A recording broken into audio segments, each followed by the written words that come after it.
I get asked quite often, Joe, where's this market going? When is the crash going to happen?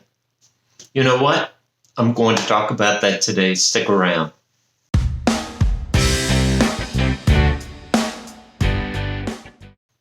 Hi, welcome back. My name's Joe Brown. I'm a realtor with Century 21, List with Beggins, located in South Tampa. Thank you so much for being here with me today. As I said in the introduction, I get asked, where's the market going? What's happened? Why aren't home prices dropping? And you know what? I don't have an answer for that. I'm sorry. I hope over the course of these videos you realize I don't have a script. That would probably help though, right? I don't have a script. I'm just trying to be very genuine with you, very authentic, speaking from the heart, speaking about what I know. So let's talk about why people expect there to be a market crash, a housing market crash. It's because of the rise of interest rates. So we're finishing October right now.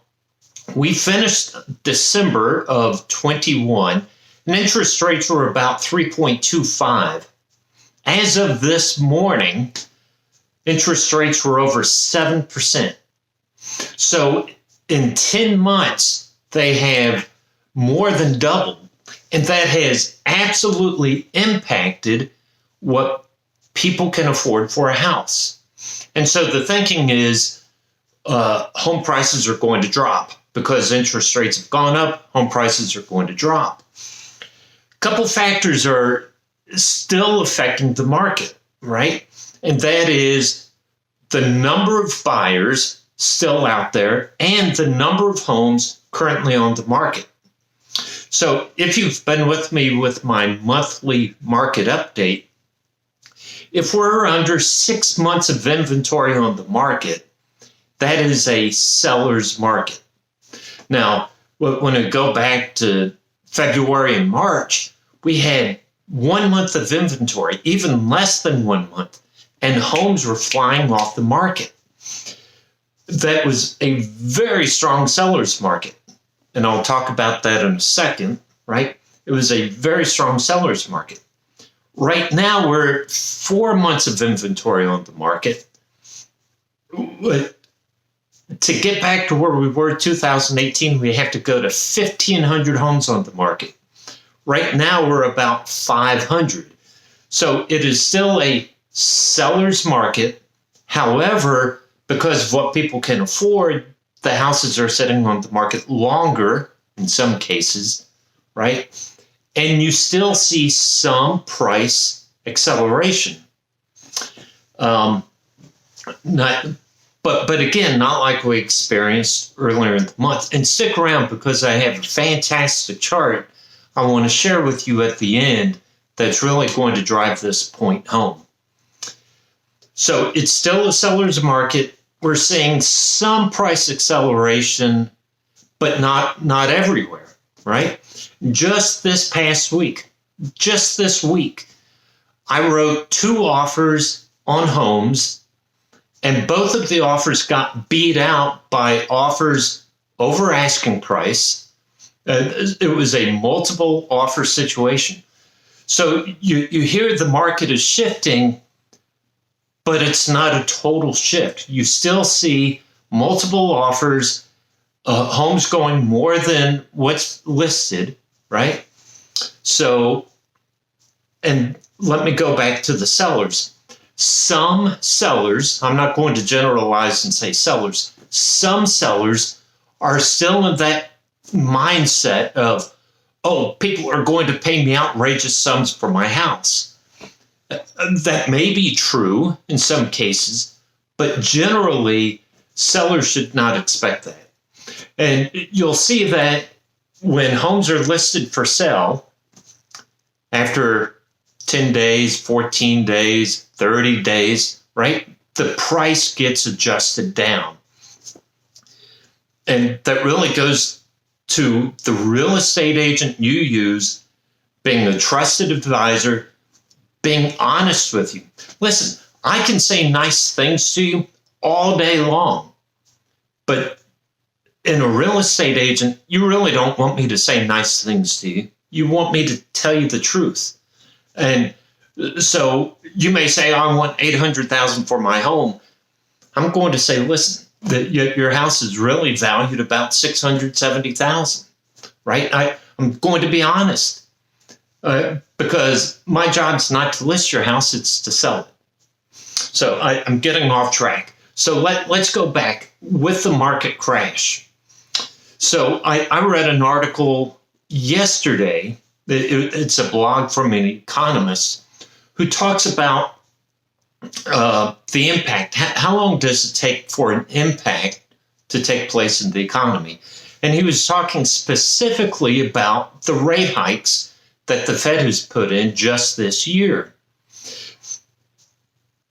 I would think, right? So think about what the Fed has done, right? With interest rates almost doubling over the past year. Economists know that the impact of rate hikes will be felt 2 to 3 years down the line. 2 to 3 years down the line. So right now, all the estimations show that the Fed is going to start easing back on raising interest rates in February. So we still have about 3 months. We may still have more interest rate increases. Then they're going to watch to see what happens to the economy because they expect the impact to be 2 to 3 years down the line. And I've said this before, what they're trying to do is to destroy demand. People are still spending money, not like they used to. Amazon reported earnings yesterday, and they said revenues are down because people aren't spending as much. They're still spending, right? Because what happens if there's a decrease in demand, there will be a decrease in production. Companies won't need as many workers. They'll have to let people go, and unemployment will increase. That's the hope. Can you believe that? But that's the hope of the economy, right? They want to see a decrease in demand, decrease in production, increase in unemployment. And then at that point, they'll start lowering rates. So as far as the real estate market, 107 real estate experts, right? You want to call them futurists, you can. But out of 107 real estate economists, 56%, let's make sure I got this right. Yeah, 56% thinks we may see a downturn in median price by the end of 2023. So we're just coming to the end of 2022. So they're thinking maybe a year from now, we'll see a decrease in the median price of homes. 24% thinks that decrease is going to be in 2024, so almost 2 years.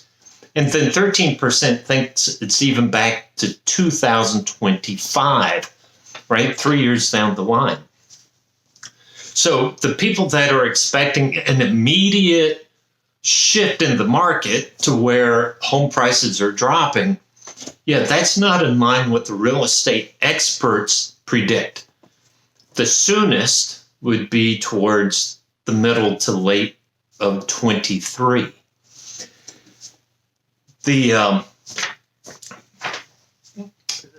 They expect home prices, right, the median price, to keep going up over that period.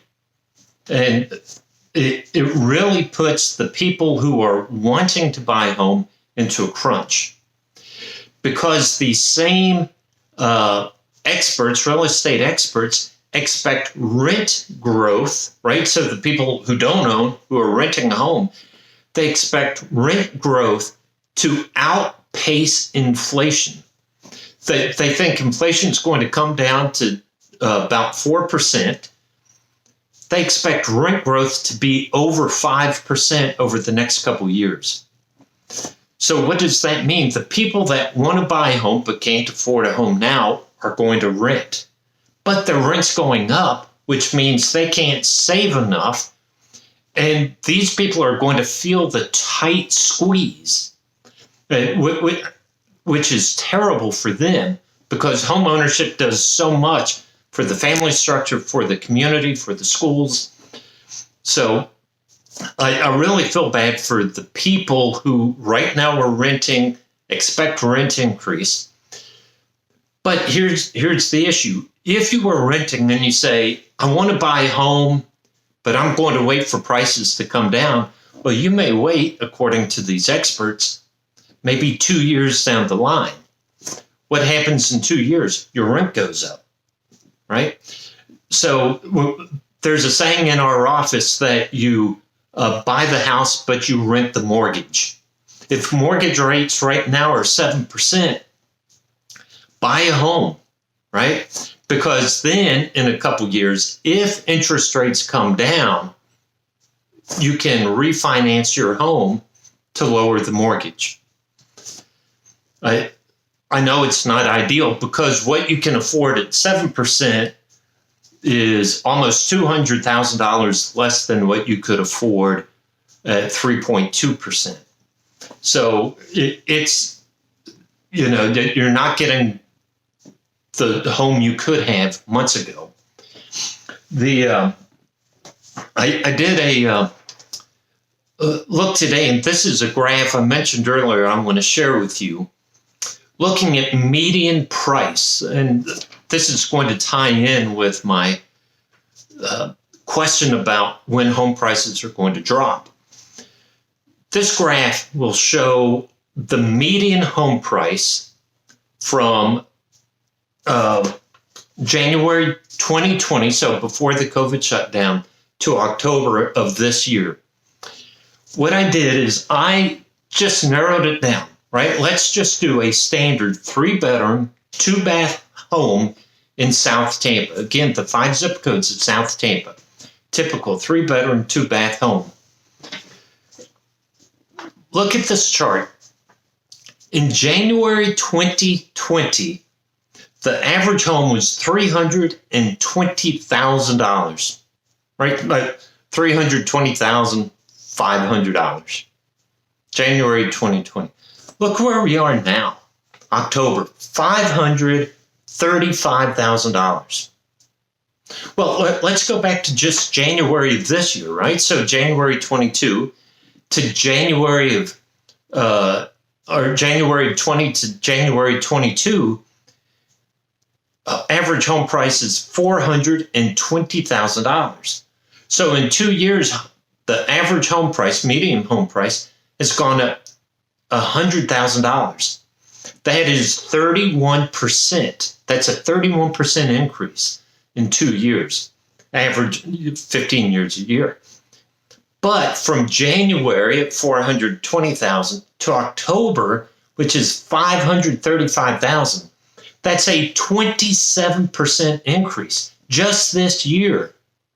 So from January 2020 till today, we've had a 67% increase in the value of homes, which if you're a homeowner and you've had the house for 10 years, you're loving this market, right? Because the equity you have in your home has certainly gone up. The people that are really caught are the people that have bought this year. Because if we expect a downturn in the market, well, how much of a downturn, right? Do we expect a 30% decrease? Not really, right? Let's say it's a 10% decrease. So October home prices are $535,000. Well, 10% is $53,000. So that home at $535,000 is now at $480,000. Well, from 420, so from January to this 480, that is still a what did I figure? I'm sorry. From 420 to 480, that's a $60,000 increase. So that's 11%, a 12% increase just this year, and that's with a 10% drop in value. So, and when I look at homes on the market and the price decrease, it's only about 3%, 4% right now. So if we think home prices are going to adjust 10%, let's say it even adjusts 7%, 20%.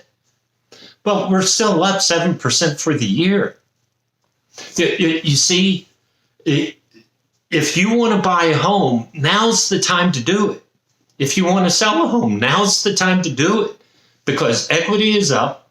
We expect home prices to begin falling, maybe sometime next year, maybe. So if you want the most equity when you sell your house, this is a good time to sell. If you want to buy a house, yeah, I can understand wanting to hold off, knowing, if you buy now and home prices drop, you lose that equity. But if you rent, rent's going to go up 5% a year. So you're really stuck in that situation. Now, going back to this 3-bedroom, 2-bath house, I was just curious, right? What has happened in the past 30 days with homes that are actively on the market and those that are pending? Again, this is South Tampa, 3-bedroom, 2-bath. 91 homes fit that criteria that are active on the market or pending. Do you know what the average price is, the median price? Of course you don't. That's why I'm here. $575,000, right? So in October as a whole, the average is $535,000. What's on the market now, $575,000.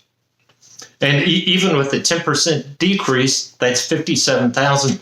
You're about $520,000, which is $200,000 more than January of 20. So listen, you can listen to the media all you want. Market crash, home prices are falling. I'm sharing with you what the experts predict. They may see home prices begin to fall next year, towards the end of next year. Some even predict it'll be 2 years. Interest rates are going to continue to go up. Continue to track that 10-year treasury. Okay, now it's actually down this week, but track that 10-year treasury, because that'll tell you where mortgage rates are going. Mortgage rates are right now at 7. I predict they'll even go higher. I'm not sure if they'll get to 8, but they're going to be in the 7 range for the next few years. So for those of you waiting for lower interest rates, mortgage rates, I'm not sure if you'll see that anytime soon. For those of you waiting for home prices to drop dramatically, you have to define dramatic, right? Is dramatic 10% or is it 20%? So listen, I love sharing this information with you. I know I gave you a lot of numbers and information. If you have questions, shoot me an email. Give me a call. Let's sit down and talk just to see what your goals are, what your plans are, see if I can help you. I love sharing this information with you because South Tampa, Florida living is awesome.